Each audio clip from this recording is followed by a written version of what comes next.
Make sure you subscribe to Dedication TV, man. Coming to you by Monroe Flow. Straight up. Let's do it. Yeah, man. Shout out to everybody, man, that subscribed to the channel. Come on, man. I know I had to say something about this, man. Oh, my Lord. Say it ain't so, man. Say it ain't so. 2REAL for Battle Rap, Harlem legend, and Quad, they have dismantled, man. They are no longer a group, an organization. I don't know what you would have called it. Yo. So this was like maybe a couple of days ago. Easy to Block Captain was on live with K Walker. And Quad jumps on the live and is going ballistic. But prior to that, right, I started to see something really funny. Like, Harlem Legend would go live and I would not see Quad. I would see it maybe, not so often, either one of them may go live. Maybe Harlem might be busy or vice versa. But this was like almost a week. Like, he would have other guests almost to the point like they were replacing Quad. I was just like, what the fuck is going on? Like, where's Quad? Like, what the hell is going on? So it was like really, really strange to me, right? So I almost was about to super chat, like, yo, where's Quad? What's up with Quad? But then I started seeing Quad start doing videos on his channel, like recaps and talking about certain things and different topics. So I'm like, okay, it's really weird.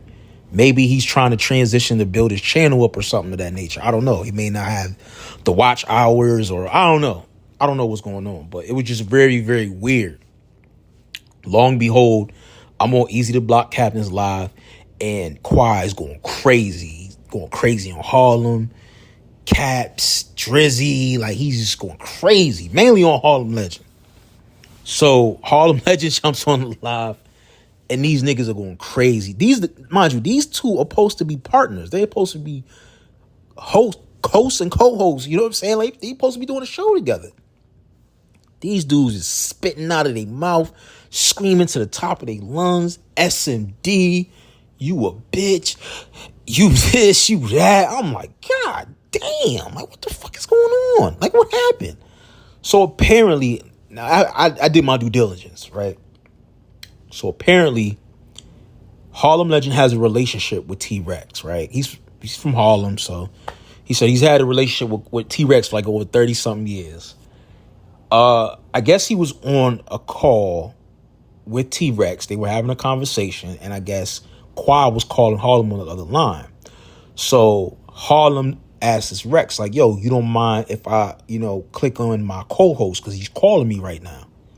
Bring him on the conversation. Rex is like, yeah, cool, it's whatever, I don't mind. So Harlem clicks over and brings Quad onto the conversation. Now, prior to this, they made it seem like, or insinuate that Harlem was on the line with T-Rex, and he privately, or not privately, he like secretly added Quad to the phone call, or like he had Quad on, like he had Rex on speaker and had Quad next to him. Like, that's how they made it sound like. Like, T-Rex didn't know Quad was on the phone, and he was spilling out, devolving some information, and he didn't know that somebody else was on the line but Harlem. But that wasn't the case. Like, T-Rex knew that Quad was on the line. Basically, he's under the assumption that, okay, if you're going to add this nigga in, this nigga got to be solid, because if whatever I'm saying goes out, it's going to be on you, because you're a reflection of the company you keep. And basically, that's what ended up happening. I guess whatever was said from Rex, Quad went and mistakenly blurted it out to somebody. I don't even know who the person was, but he said something. It got back to Rex, and I guess it was a domino effect where it pretty much jeopardized his opportunity to get booked, to get money, and a relationship. So they didn't really add too many details to it, but basically Rex was on some shit like, yo, I can't come on your platform if that dude is on there, because I just don't feel comfortable. And that put Harlem in a situation to pretty much pick and choose, like, all right, I'm going to pick my relationship with somebody I had for 30 years or somebody that I just started a show with, and he chose Rex. Now, prior to this, I didn't even know. These niggas never even met each other. So these niggas pretty much talked on the phone and maybe did a live or, FaceTime or some shit like that, but They have never met in person before. Like, Qua only met Drizzy. He's the only person he's met is Drizzy. And he met him at the Chrome 23 event.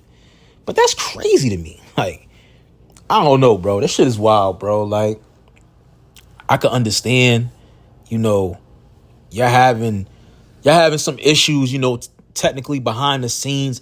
Keep that shit behind the scenes. Like, y'all niggas jumping on camera, SMD, and all this and that. Now, what if y'all do patch things up, which we hope, but I think it's done with too far at this point.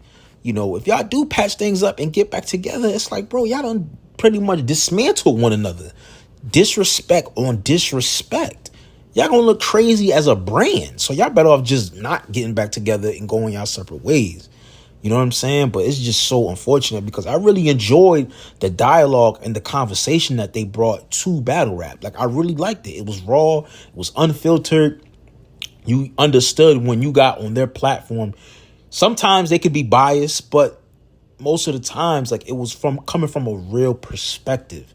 And you could really relate to, you know, what they said and the topics that they talked about.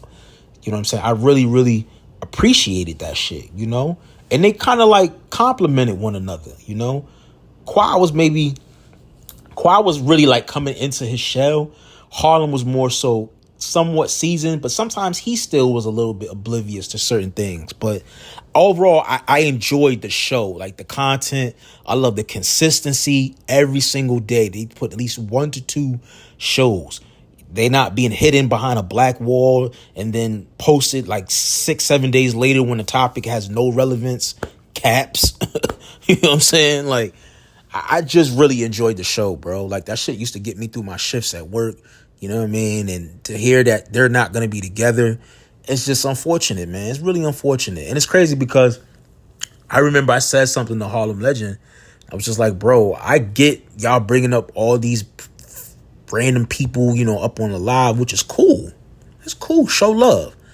But don't neglect the original format that y'all brought, bro. Like, y'all bringing so many of these people up on this panel and it's like turning into like a debate show. Like, I don't know. I just wasn't feeling it. And they just kept bringing Mac Mel. No disrespect, Mac Mel. I just don't like Mac Mel as someone to be speaking or commentating on battle rap. He does this thing as a battler, but he just is cringy to me, bro. I don't know. He's just cringy. He's really weird to me. You know what I'm saying? And they just kept bringing him up on the platform. I'm like, bro, stop bringing Mac Mel up there, bro. Like, the nigga's just too goofy for me, bro. Like, I don't know. But I did start to see that. But I don't know, man. I really enjoyed, like I said, I really enjoyed their show. I enjoyed when both of them would go on Caps' live and they would debate and have debates back and forth and, you know, the dialogue and perspective that they would bring. Like, I really enjoyed it. And it's sad to see it go, you know, but that's an unfortunate thing, man. You get into business with somebody, especially you have never met in the flesh, you know, that's a very dangerous thing, you know. And then y'all got a YouTube channel that's generating money. You done invested so much into this particular brand for it to just be ripped from you, and you pretty much got to walk away with nothing, you know. But I can't really say nothing. You walk away with the fan base that you built and accumulated from being on the show. But it's just unfortunate, man. Like, when you have differences with somebody, man, the worst thing you can do is go to social media and make that shit public. Because once it's public, it's you can't erase that. Like, it's there forever.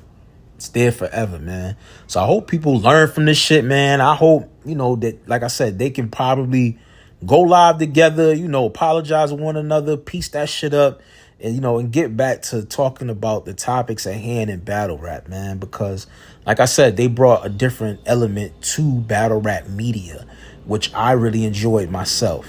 But let me know what y'all think in the comment section about this shit, man. How do y'all feel about this? Do y'all think they can get back together and continue 2REAL for battle rap, or do you feel it's a wrap, it's a dub, they done went too far, there's no turning back, it's over?